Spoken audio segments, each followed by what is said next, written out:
Welcome to the Modern Manifestation Podcast. I'm your host, Bree Brown, a business mindset coach, entrepreneur, and a top competitor in a male-dominated industry.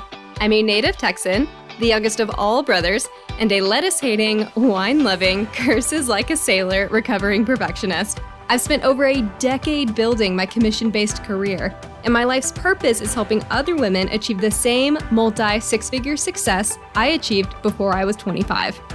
I have a passion for helping women with mindset, money, and manifestation skills to help every young woman realize her full potential. If you're looking for vulnerable conversations, professional development, inspiration, or even a kick in the ass to get you motivated, you have come to the right place. Thanks for checking out the Modern Manifestation Podcast. Now let's jump right in to today's topic.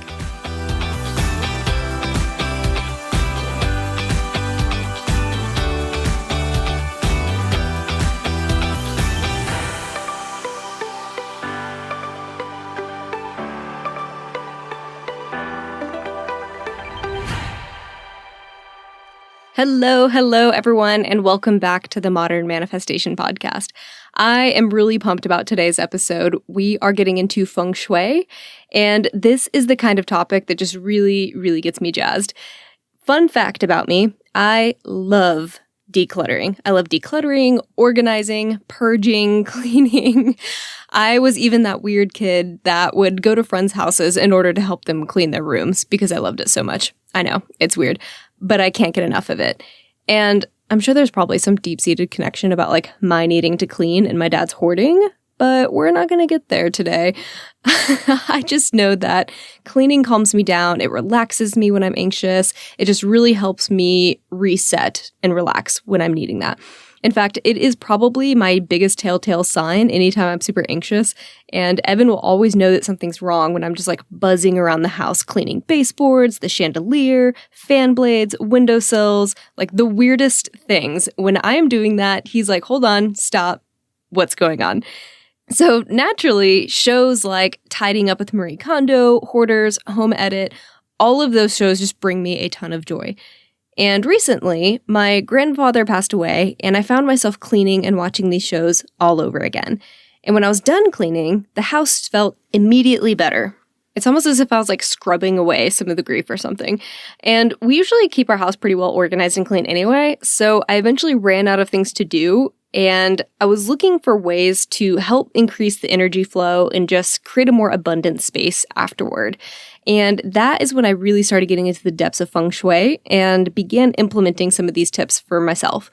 And I'll be honest, this is all really new to me. I have never really been into Feng Shui before. I've heard some things here and there, and I've just, added crystals, things like that, thinking like, oh, okay, that sounds fun. That feels good. But this past week, I was a lot more intentional about the process. And I'm still experimenting with a lot of these things too. So I'll probably have to do a follow-up episode at some point where I talk to you guys about some of my experiences and whether or not they worked or whether or not it was just the placebo effect. Well, I guess I have no idea if it's a placebo effect, or whether or not I noticed any sort of difference. Because I am interested. Like, I want to know, is this just in my head or is this actually helping me? So at some point, I'll do another episode where I talk about whether or not these things have helped me. And placebo effect or not, if it makes me feel better, then it's going to help me manifest. It's going to help me manifest the things I want. So I'm all for it. I'm all for anything that's going to help my house have a better energy. Man, house energy. Oof, if I heard myself 10 years ago, I would have just been rolling my eyes right now. But here we are. I have come to believe that, honestly, there is something about a home's energy. And even when I was a kid, I remember there being people's houses, and I just liked being at some friends' houses more. And I couldn't really tell you what it was. Like, it wasn't like snacks or entertainment or their parents or anything like that. Just some houses felt different. And my friend group, we would just want to be at some people's houses more for no particular reason. And I think that was kind of my younger self picking up on this, but not really knowing what it was. And I even do this as an adult. Like, I walk into people's houses now and I immediately feel whether it's happy, sad, chaotic. You can kind of pick up on this as soon as you walk in somewhere. And this was all before I had any idea about manifestation too. Like, I had no idea or thoughts on energy or anything like that. I just knew that there were some people's places I liked and some I didn't. And it had nothing to do with decor or cleanliness. It was just, did I like being there? Did it feel inviting? And we could take my mom's house as an example. After my parents' divorce, and then again after my grandpa's funeral, her house felt heavy. Like, you walk through the door and it was oppressive, to the point where my older brother, he's in the military, he's very skeptical, he's very anti-spirituality, not into this kind of stuff at all. He was like, man, I don't know what it is, but I just don't like being here. It's the same people, it's the same stuff, like, I don't know what it is. There's just something feels off here. And I'm just biting my tongue off to the side like, I know, weird, right? Obviously, I'm really into the energy stuff, so I'm like, you're actually picking up on the energy of this house, but if I can't have that conversation with my brother. So I was just like, oh yeah, I know what you mean. It does feel a little strange. That's the energy we're talking about with Feng Shui. So now I'm always very careful about how my house feels. Like, is it inviting, cozy? Does it feel good? Does it have a good presence to it? And I take great care to make sure that a house is clean and organized. I air it out, I keep the windows open, I keep things in the house that I love. I even cleanse the house. What am I, Smeagol? I even cleanse the house spiritually, and so much so that I'm so on top of all this that Evan will actually notice when there's a change. Like, when I was cleaning after my grandpa died, Evan was like, can you also do that like purple bowl thing you do with the smoke stick? Because it just feels really weird in the house. Like, I don't know, something's just weird. And I am totally loving this side of him, by the way, because he's never really cared about the spiritual stuff or gotten into it, and he definitely hasn't engaged with it. So this comment was like way better than flowers for me. I was like, oh, you're picking up on the energy that I'm putting down? So really excited about that little comment he made. So of course I did it. So I love that even my non-spiritual partner is someone that is engaged and can tell when our house feels better and when it doesn't. So naturally, my desire to find ways to increase your overall well-being, my passion for cleaning, my drive to create an abundant lifestyle, all of these things basically led me to today's topic. And after hours of research for my own benefit, I was like, let me go ahead and do an episode on this because I'm inspired and I feel like a lot of y'all might be able to benefit from some of this info too. Like, there's nothing that can go wrong by trying to implement some of these tips. And if it can help you bring abundance, then I want to make sure that you have this info. And here's the beautiful thing. Manifestation never stops. You don't get to put on a timer and say, yo, universe, I'll be manifesting from the hours of 8 to 7 today. So if you could just ignore me the rest of those 12 hours, we're good to go. Like, when I'm at home, I just want to chill out and watch Netflix and I'm done. Nah, doesn't work that way. So your house needs to be a place that you feel good in, that helps you feel relaxed, that brings about positive energy, because that environment is going to help shape you and help shape your mindset, which is going to shape what you're manifesting. The environment you live in can either help you thrive or just simply survive. And where and how you live can really impact your identity and either make it easier or harder for you to manifest the things that you want. And I'm not talking about whether you live in a mansion or a studio apartment or a dumpster or whatever. And I'm also not talking about the things that you have in your house. I'm just talking about the pride you take in your space. And how does it make you feel? And what can you do to make your space make you feel a little bit better, which is going to help you manifest the things you want? And do you make time to intentionally create a space that you're proud of, in whatever way that means to you? And a lot of today's info will also really tie into a previous episode I did about decluttering, and that was episode 5. So if you love this topic and you want more, you can also go back and tune into that episode as well. And keep in mind as I jump in that I am just trying to bring you the information that I was researching about, and I found that there are different ideologies even within the world of Feng Shui. There's an Eastern and a Western thought process, and I just took whatever felt right. I didn't care which side it came from. Whatever tips resonated the most is what I included. So if the info spoke to creating abundance and got me excited, I put it in here. And on that same note, there are a lot of rules and guidelines with Feng Shui that I intentionally omitted because I just didn't agree with them, or they just didn't sit right with me. And ultimately, I think that your intention matters more than anything else. So use this information as a foundation and just figure out what feels true to you. What works well for you, what you think might help you create a more high vibe space for your manifestations. That's all this is. Okay, so let's first start off with the most important Feng Shui tip there is, and then we'll get into the 3 money centers in your home that will help you attract more wealth and abundance if they are maintained. The most important Feng Shui tip, if you do nothing else I talk about today, is to declutter. get rid of the things that do not bring you joy. And yes, this is like straight out of Marie Kondo's rule book here. Get rid of things that don't bring you joy, that you do not use, that cause you anxiety, that sit in a pile without a home for too long.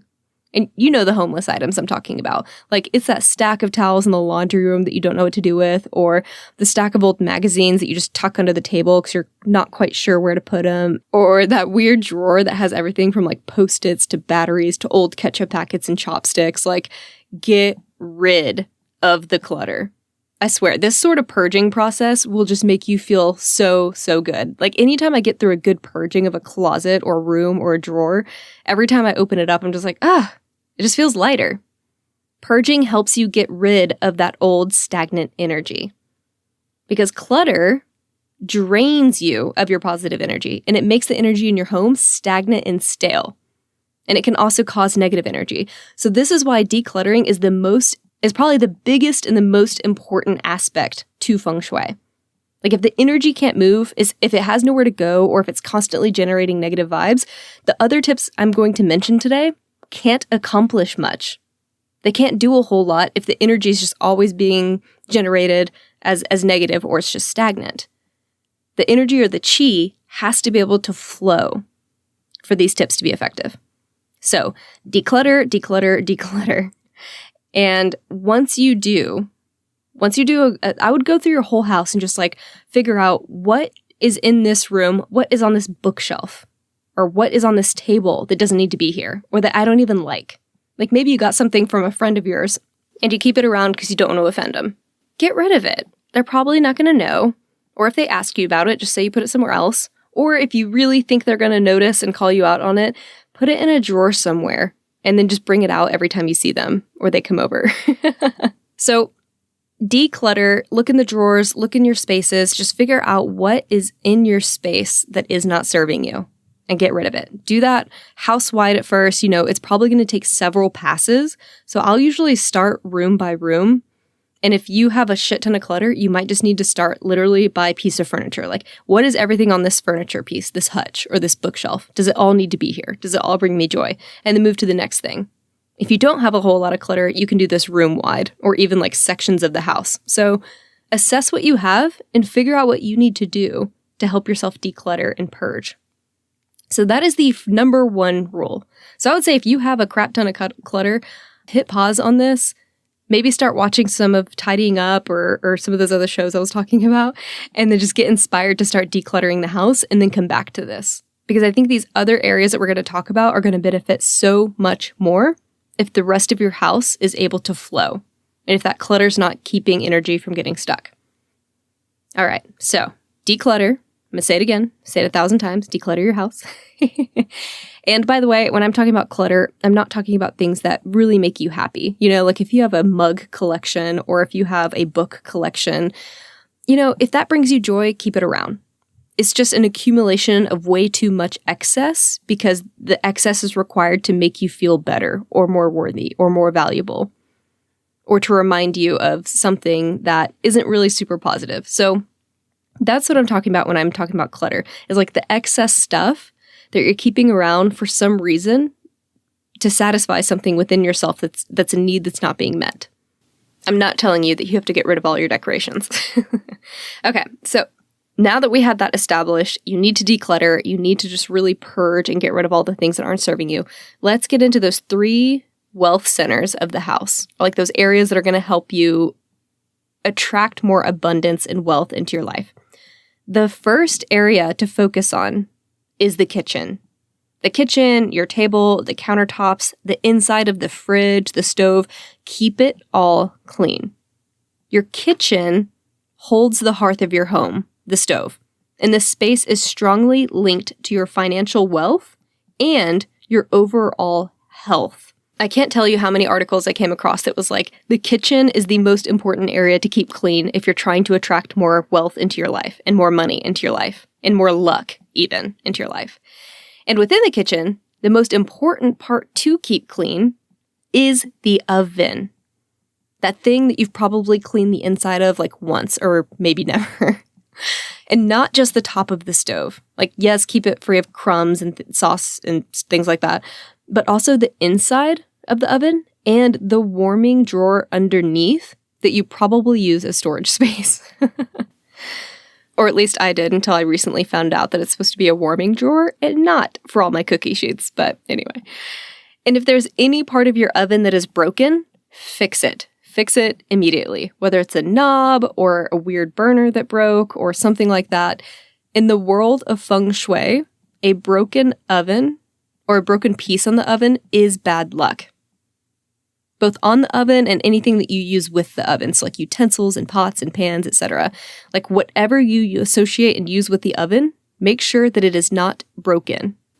Otherwise, they literally believe that you are cooking with bad energy, and that will seep into your finances and your health. So, no broken parts on or within the oven. And honestly, there is so much written about the importance of having a really clean and fully functioning stove for financial abundance that I actually stopped writing this episode so that I could go clean my oven. And then I came back to finish this. Like, I'll have to let y'all know how it turns out. If I all of a sudden get like a random burst of money, I will mention that in one of these other podcast episodes. And if you really want to leave into this whole oven theory, the experts also say to use all of your burners equally instead of just that favorite burner. Like, mine's the top right burner out there. I love that burner for whatever reason. Like, that's what I'm heating up my water on. Anytime I'm cooking, it is the top right burner. But according to Feng Shui, you should use your back burners just as often as the front burners to help maintain that healthy balance of energy within your finances. So this past week, I have been more intentional about using my back burners, and I will make more of an effort to make sure that they all get equal amounts of love. And I mean, this whole stove concept, it was literally everywhere I looked. But one Feng Shui expert I follow even said she had a client with a broken knob that was experiencing a ton of just really, really bad luck. And it totally flipped around when she replaced the frickin' knob. And I don't want to steal her thunder, so I'll try to find that story and link it for y'all. That way, if you have any interest, you can go and like read all about it. But I mean, she had terrible luck, like floods and health concerns and just money flowing out of her bank account and insurance being like, nope, we're not covering shit. And then it just like all completely 180'd after she replaced that freaking knob. So that sold me. I was like, oh, that is an amazing story. So I'll try to find it and link it so that way you can get a little bit more stove inspiration for yourself. Okay, the second most important area to keep clean and organized is the space where you handle your money. This can be a room, a table, a desk. Hopefully it's somewhere that is established ideally. Like Feng Shui experts always say, don't just pay your bills at the coffee table in front of the TV. Like, have a designated area where you go to pay your finances, and have it be an intentional area as well. Because this area is where you are not only handling your current investments, but also your past investments. And anytime you're handling your money, you want to make sure that it's in a place that makes you feel good, because you don't want to ever bring that negative or stagnant energy around your finances. So keep this area clean, keep it organized.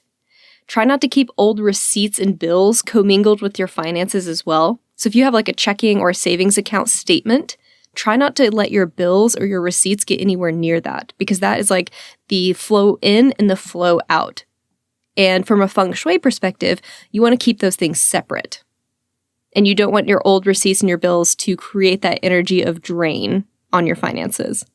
And if you can, the even better option is to actually take those bills and those receipts and just scan them in, somehow digitize them, and keep them in a folder on your computer, so that way you could easily access them later. Like you can upload a portion of that to the cloud or something like that, and then that way you always have them for taxes if you need them.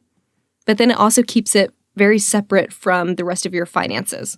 And if you have to have a paper copy, then try to find a meaningful way to organize all of those bills and receipts in a way that doesn't feel overwhelming and stressful. So like, don't shove them all in a box sticking out all over the place or in a huge pile where every time you see it, you're just like, oh God, the weight of all of those past purchases. You want to avoid that feeling. Create a binder. If you have to keep these paper copies, then get a nice looking binder and organize everything.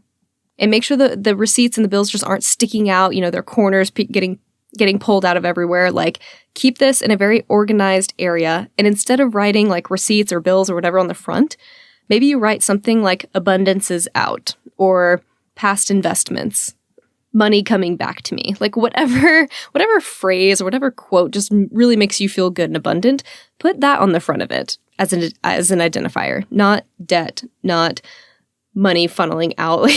That's what all of those things feel like. And this will also make sure that your bills and your receipts aren't creating that stagnant energy or becoming clutter. And we already talked about that, so we know that keeping your financial area free of clutter is going to be great, but that includes those small pieces of paper that you hoard forever. So keep this area clean, have something on your desk or on that table or within this space that just makes you feel really good and abundant. It can be a crystal, it can be a figurine, it could be a picture of something, it could be a quote. Whatever it is, have something within your line of sight that's going to make you feel really good every time you look at it. And make sure it's there every time you're handling your finances. And pro tip, if you keep something purple on your desk, that's also a good color for abundance. So it can be like under the desk or taped to the bottom of your laptop or something. In Feng Shui, they say you don't even have to see the color as long as it's just around your finances. That can also be super helpful. So that's just a little side pro tip. And the third most important area to keep clean and organized is the area of wealth according to the Bagua map. And I'm probably butchering that name a little bit, but within Feng Shui, there is this idea that your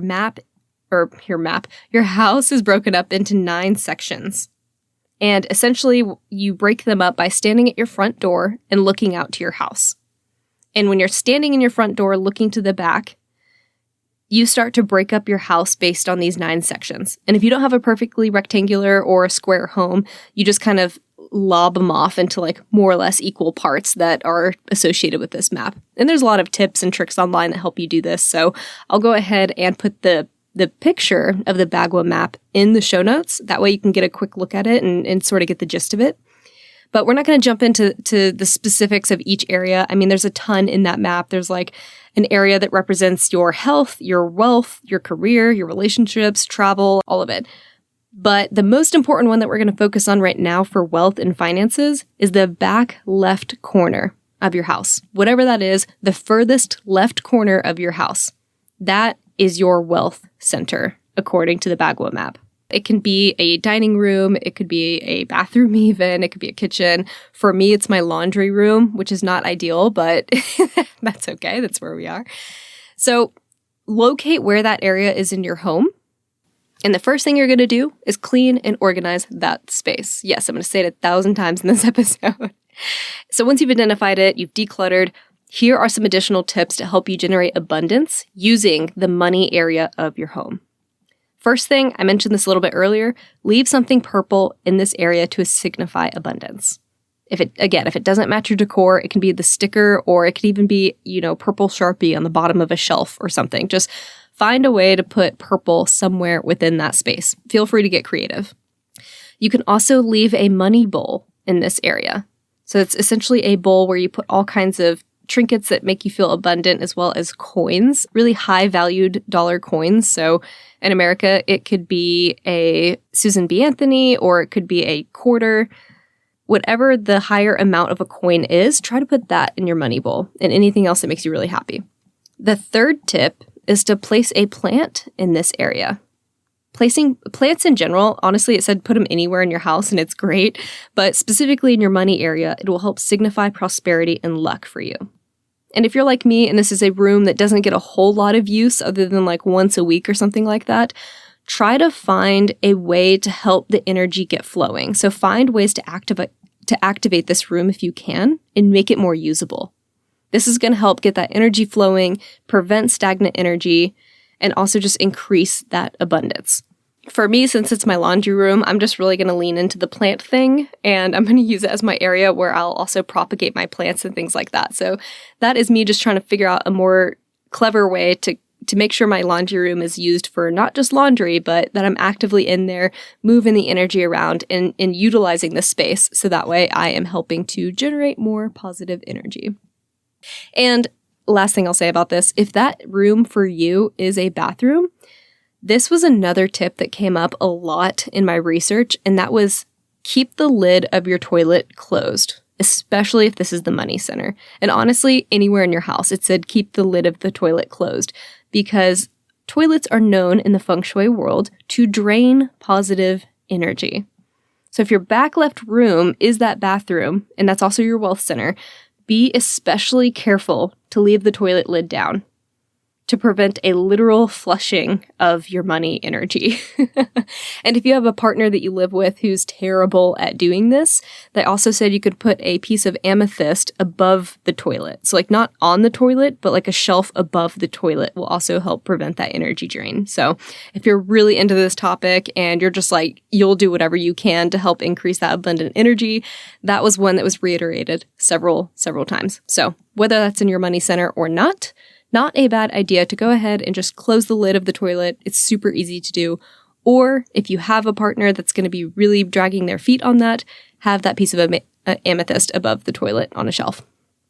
So now you know the best ways to introduce abundant energy into your home. This was a quick little high-level dive into Feng Shui. Again, biggest thing, declutter the space and then keep your money centers clean. That's your kitchen, where you handle your finances, and then also where your wealth center is on that Bagua map. I hope this gets you started in the right direction. If you love this topic and you want more episodes specifically about Feng Shui or about energy within a home, let me know and I'll work to include more types of these episodes in the future. Have a fantastic rest of your week, and I will catch y'all next Monday. Until then, go out there and manifest some miracles. Thank y'all so much for hanging out with me today. If you enjoyed this podcast, hit subscribe so you can stay up to date with new episodes. As always, we would love it if you would share this episode with friends and family who could use the inspiration. As a new podcast show, we would really appreciate your honest feedback so I know what you like and what you could use more of. As a thank you for leaving us a rating, we will send you our 7 weekly tips to create space for abundance. Make sure you screenshot your review and email it to us at hello@themodernmanifestation.com so we can send them straight to your inbox. If you'd like to stay connected, you can find us on Instagram or Facebook at Modern Manifestation, or you can head to our website at themodernmanifestation.com. Thanks again for joining me, and I will catch y'all in the next episode.